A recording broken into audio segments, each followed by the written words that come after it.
when you want to scale up, it costs a lot of money. So when you're talking about big money, they don't see the need, maybe the need to invest in fashion, in the modest fashion industry, whereas there's so much more other industries in Indonesia. This is talking about expansion, where you need to raise fund, right, to expand further. You have some thoughts, Bront? Yes. No, because when we pick two big names as reference, I think we have to see from the proper context.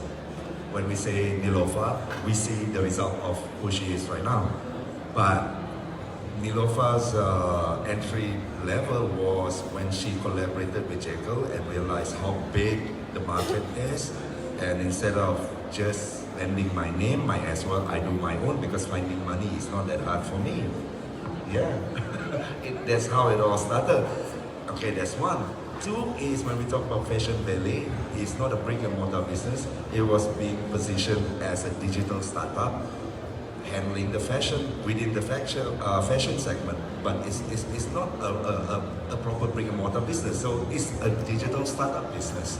So it's just that it's a digital startup that do e-commerce for a bunch of fashion labels. But we cannot use Fashion Valet as the reference or as the anchor to peg our conclusion or our assessment onto them, because it's not the right benchmark to refer to. Because Fashion Valet, Naelofar is like 1 in a million, right? It happened just like that. Yeah. And Fazrena shared earlier that she had, based on her own experience, difficulties in trying to get assistance from the government, which should not happen. So this is something that we should talk about. I mean, if you don't talk about it, we do. I mean, this is the problem. These are gaps that we identified in the industry, right? And the actual voice for entrepreneur yourself. Are we having the same